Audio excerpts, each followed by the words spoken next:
ग्रंथ जो है ये किसी व्यक्ति विशेष के लिए नहीं है। वर्ण शब्द का प्रयोग प्रारंभ में किया, किसी वर्ण का विशेष नहीं है। चाहे वह ब्राह्मण हो, चाहे वह क्षत्रिय हो, चाहे वह वैश्य हो, चाहे वह शूद्र हो, चाहे जिस वर्ण का हो, सबके लिए सुलभ है।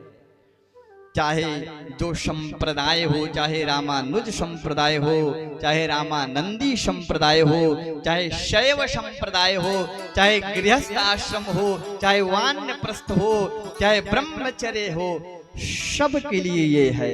क्यों? क्योंकि सुलभ किसे है?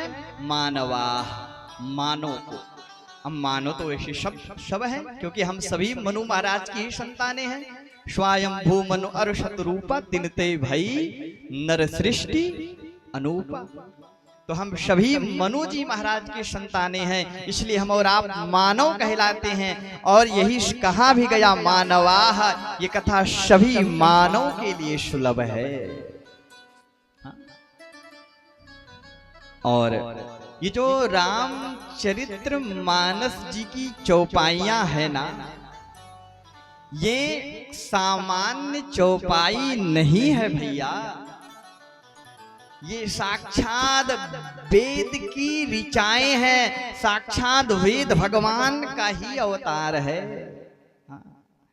ये एक एक चौपाई क्या सुंदर भाव है। और एक बात बताएं, रामचरित्र मानस, आप जितने भी ग्रंथ, जितने भी उपन्यास, जितने भी आजकल के दिव्य जो ग्रंथ आ गए हैं, इनको देखेंगे तो समय के साथ साथ सबकी प्रभुता धूमिल भई। लोग धीरे धीरे क्रमशः पुराने जो पाठ्यक्रम थे, जो विद्यार्थियों को पढ़ाया जाता था पूर्व में, क्या अभी भी वही पढ़ाया जा रहा है? कुछ ना कुछ पुरानी चीजों को छोड़ दिया गया, धूमिल हो गई वो। लेकिन एक रामचरित्र मानस ऐसा ग्रंथ है कि दिनों दिन इसकी प्रभुता बढ़ती ही चली गई है, कभी इसकी प्रभुता धूमिल नहीं हुई। किसी से पूछा जाए भैया महाभारत का एक श्लोक सुना सकते हैं? जितने लोग बैठे हैं, किसी से कह दिया जाए भैया महाभारत का एक श्लोक सुनाएंगे, कुछ लोग सुना पाएंगे, बाकी सब लोग कहेंगे भैया नहीं जानते हैं। किसी से कहा जाए नारद पुराण का कोई एक श्लोक सुनाइए, तो कहेंगे भैया नारद पुराण का नाम ही पहली बार सुन रहे हैं। पद्म पुराण का श्लोक पूछा जाए तो भी कहेंगे भैया नहीं याद है। शिव महापुराण का श्लोक पूछ लिया जाए, नहीं याद है। भागवत जी का श्लोक पूछा जाए, भैया एक श्लोक सुना सकते हैं? दो चार लोग होंगे जो सुना लेंगे, बाकी सब लोग कहेंगे भैया नहीं, केवल भागवत का नाम सुने हैं।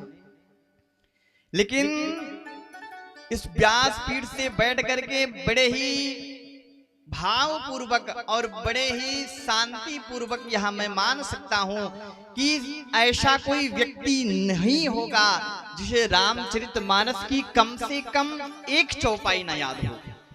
अरे जिसे कुछ भी नहीं आएगा, जिसे हिंदी वर्ण का कहरा का भी ज्ञान नहीं होगा, वो भी जब रामचरितमानस की बारी आएगी तो कुछ नहीं गाएगा, तो एक चौपाई तो कम से कम गाएगा ही। ए जी मंगल भवन या मंगल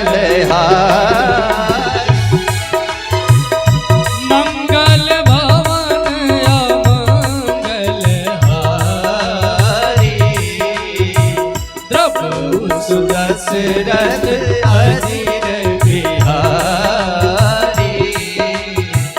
जब उस दशरथ अजीर बिहारी।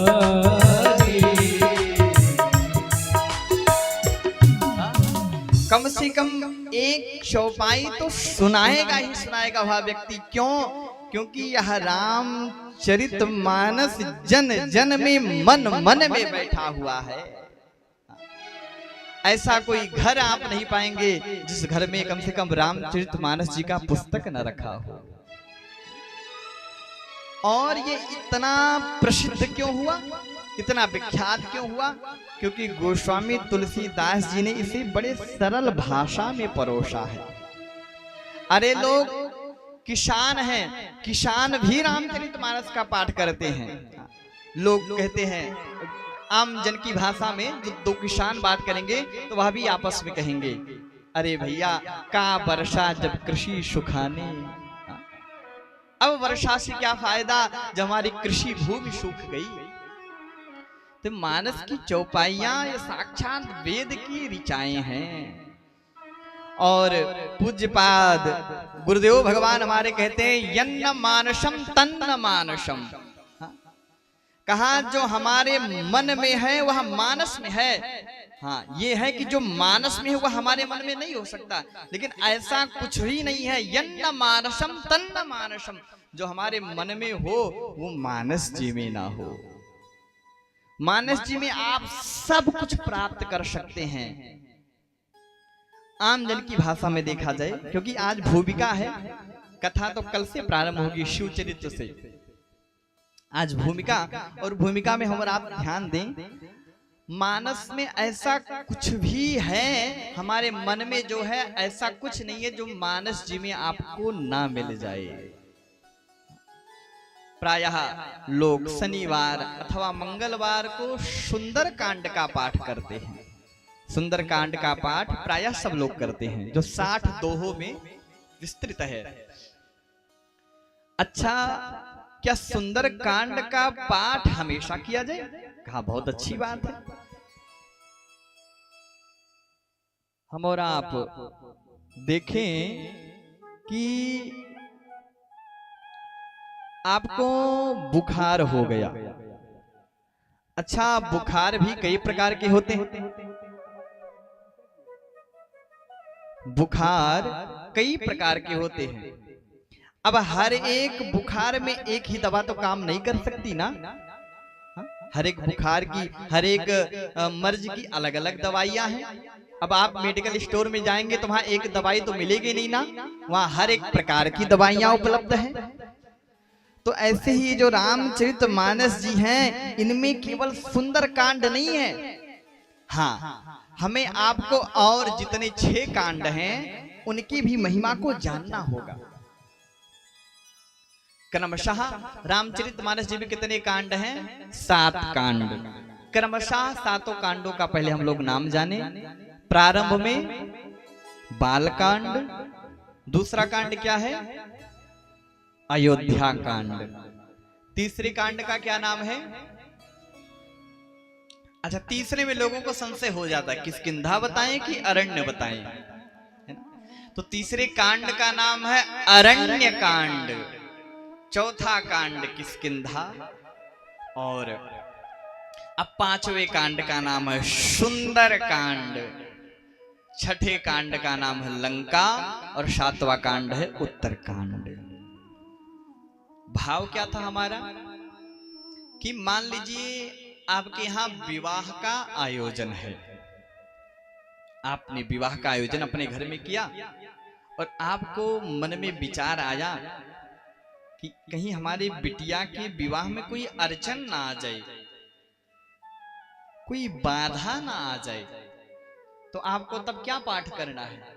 कहा उसके लिए अलग क्रमांक बतलाया गया। यदि विवाह में अड़चन ना आवे तो गोस्वामी जी कहते हैं उस समय आपको पाठ करना है शिव विवाह का।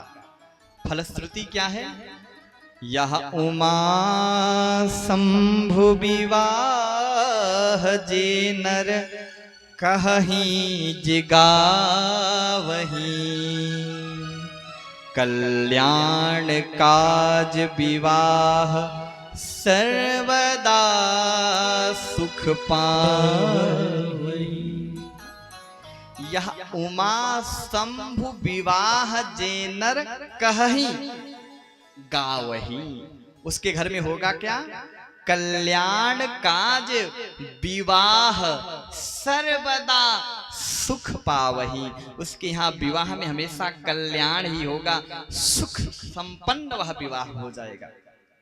अच्छा, अब मान लीजिए आपको किसी ने झूठे मुकदमे में फंसाया है। आपने ऐसा कुछ नहीं किया है, आप सभ्य हैं, आपके ऊपर कोई दोष नहीं है, लेकिन किसी ने झूठे मुकदमे में आपको फंसा दिया, तब आप क्या पाठ करेंगे?